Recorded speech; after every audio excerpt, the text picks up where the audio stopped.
Right اچھا ذاکر بشیر صاحب، کیونکہ توقعات جو ہوتی ہیں وہ آئیڈیل ہوتی ہیں اور جو چیلنجز ہوتے ہیں وہ ذرا حقیقت پسندانہ ہوتے ہیں. ایک تو بڑا سوال یہ اب اٹھایا جا رہا ہے کہ اس کیس کا کیا بنے گا جس میں 8 ججز نے کہا تھا کہ آپ پاکستان تحریک انصاف کو مخصوص نشستیں دیں. لوگوں کا کنسرن، پاکستان تحریک انصاف کا خاص طور پر کنسرن یہ ہے. تو آپ کو کیا لگتا ہے کہ چیلنجز میں سے سب سے بڑا چیلنج کیا ہوگا؟ اور یہ جو پریکٹس اینڈ پروسیجر بل کی دوبارہ سے تبدیلی اب دیکھا ہے ہم نے، جو دوبارہ بینچ بنا ہے اس کی تبدیلی ہوئی ہے، اس سے کیا فرق پڑے گا؟ ایک بات تو یہ ہے کہ جیسے ہی جو جسٹس یحییٰ افریدی ہیں ان کی بطور چیف جسٹس جب نامزدگی ہوئی تو اگلے ہی دن وہ تمام ججز کے چیمبرز میں گئے، ان سے ملے اور یقینی طور پر کچھ کے جو ہے وہ اعتراضات، خدشات، کچھ بھی چیزیں تھیں تو وہ بھی انہوں نے سنی اور اس کا آپ نے اثر دیکھا ہوگا. کل کچھ ججز جو ہے وہ چیف جسٹس قاضی فائز صاحب جو ریٹائر ہو چکے ہیں ان کے فل کورٹ ریفرنس میں نہیں تھے، ان کی الوداعی جو تقریب تھی اس میں نہیں تھے، لیکن آج وہ صدر ایوان صدر میں جو تقریب تھی اس میں نظر آ رہے تھے جی. تو جسٹس منیب خاص طور پر جو سپر سیڈ ہوئے. تو اس کا مطلب یہ ہے کہ جسٹس یحییٰ افریدی تمام ججز کو ساتھ لے کر چلنے کی کوشش کر رہے ہیں. آگے چل سکیں گے، کیا معاملات ہوں گے یہ الگ بات ہے. جو آپ نے بات کی کہ ان کو چیلنجز کیا ہوں گے، سب سے پہلا چیلنج تو جو تقسیم ہے وہ بہت بڑھ چکی سپریم کورٹ کے اندر ججز میں، اس تقسیم کو ختم کرنا ان کے لیے چیلنج ہے کہ اس کو ختم کیا جائے، کیونکہ اس کا ایفیکٹ آتا ہے، عام سائلین بھی اس سے سفر کرتے ہیں اور جو انصاف کی فراہمی میں بھی رکاوٹیں آتی ہیں.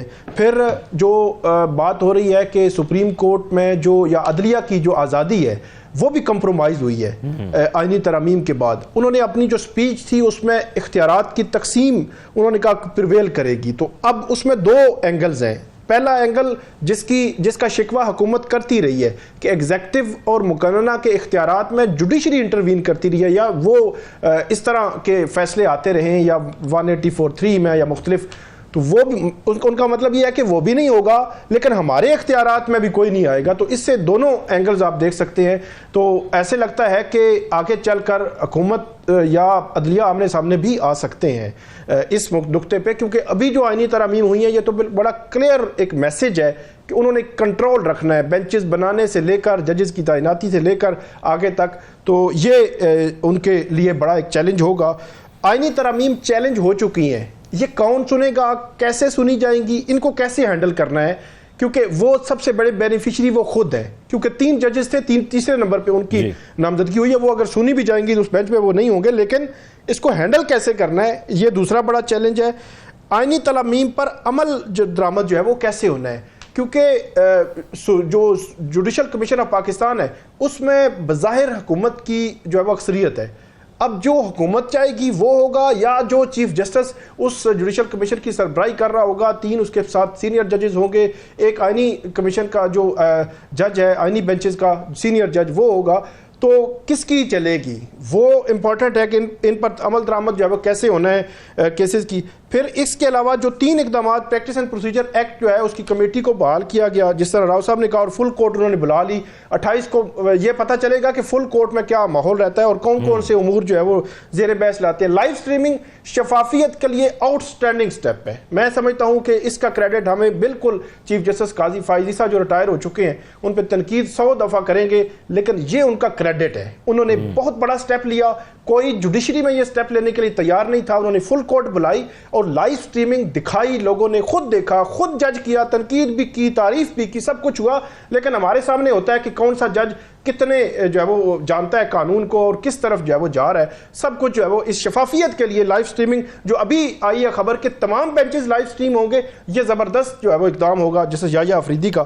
اس کے علاوہ سب سے جو بڑی بات ہے وہ ہے عام سائل، وہ ہے ڈسٹرکٹ کورٹ کا، وہ ہائی کورٹ کا، سپریم کورٹ کا. اس کے لیے کیا کرنا ہے؟ اس کے لیے جو جسٹس منصور علی شاہ ہیں ان کے پاس جو ویژن ہے، بے شک وہ چیف جسٹس نہیں بنے، جسٹس یحییٰ افریدی ان سے فائدہ اٹھا سکتے ہیں. ان کی سربراہی میں کوئی کمیٹی بنا کر وہ جو ایک ویژن رکھتے ہیں جوڈیشل ریفارمز کا، وہ کی جا سکتی ہیں میرا خیال میں ان سے ان کو انگیج کر کے اور ان کے ذریعے، کیونکہ عام سائل جو ہے وہ بہت زیادہ متاثر ہو رہا ہے، وہ ڈسٹرکٹ کورٹ میں ہو، ہائی کورٹ یا سپریم کورٹ میں ہو، اور اس قسم کی جو ترامیم ہے عام سائل کو اس سے فائدہ نہیں ہوگا. یہ اب ان کی ذمہ داری ہے جسٹس یحییٰ آفریدی کی کہ ان کے لیے جو ہے وہ کچھ نہ کچھ کریں. آخری بات، مخصوص نشستوں کا کیس جو آپ نے بات کی، اس کیس میں میرے خیال میں کوئی سمجھ ہی نہیں آ رہی.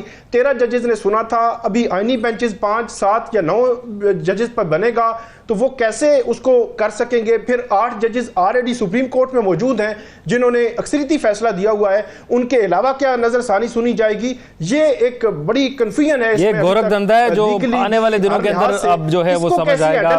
ابھی ایک اور اہم معاملہ ہے، انشاءاللہ یہ دن بھی ہم دیکھیں گے جس کا ذکر آپ اکثر کرتے ہوتے ہیں، جو پازیٹیوٹی کے ساتھ آپ کرتے ہوتے ہیں. ثاقب بشیر صاحب، اندرونی معاملات میں یہ بیرونی بیانات، پاکستان کا جو رد عمل ہے، یہ پاکستان کا رد عمل اتنا ہی ہوگا؟ اس سے زیادہ جس طرح راؤ صاحب نے سجیسٹ کیا کہ وہاں پر بھی جا کے بات کریں، وہاں پر بھی بتائیں کہ یہ اس طرح ہو رہا ہے، یا بس جیسے چل رہا ہے ویسے ہی چلے گا؟ رد عمل تو میرا خیال میں کوئی اس سے زیادہ شاید وہ نہیں دیں گے، جو انہوں نے آفیشیلی دینا تھا دے چکے. اور جو بات کی جا رہی ہے کہ مختلف جو ادارے ہیں، تنظیمیں ہیں، اس قسم کی جو لیجسلیشن ہے یا رپورٹس جاری ہوتی رہتی ہیں، ان پہ عمل درآمد تو ضروری نہیں ہوتا، لیکن یہ ہے کہ ان کی جانب سے جو سوالات اٹھائے گئے ہیں وہ کسی حکومت کی جانب سے میرا خیال میں نہیں ہے.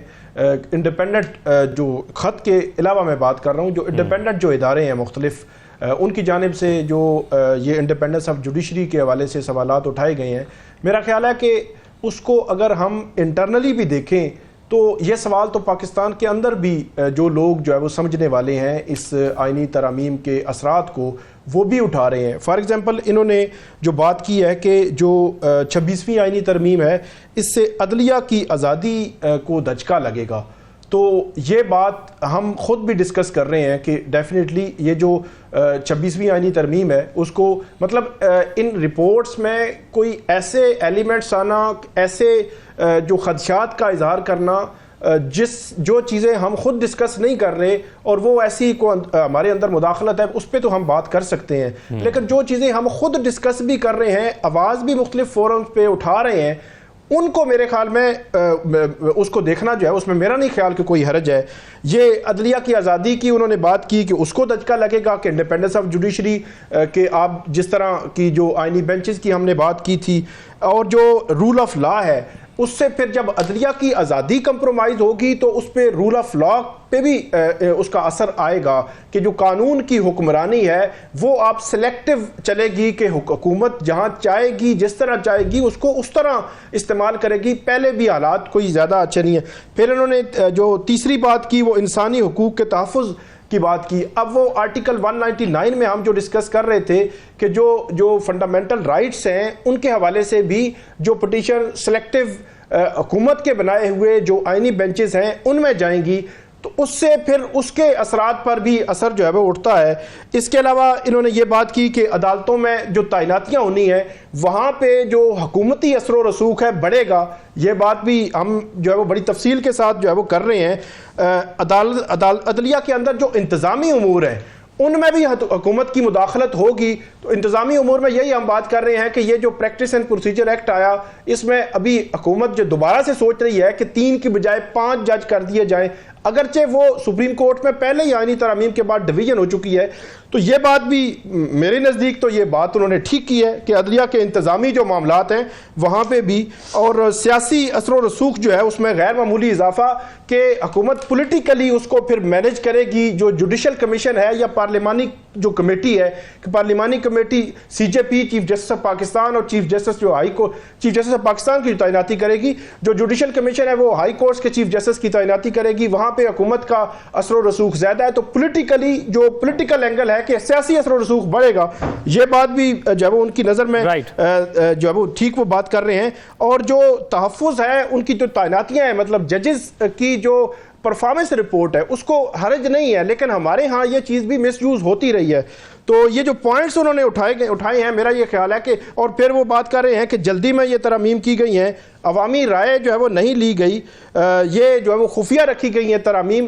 تو جو پوائنٹس ہیں ان کے ساتھ تو میرے خیال میں ڈس ایگری کرنا بنتا یعنی نہیں ثاقب ہے. بشیر صاحب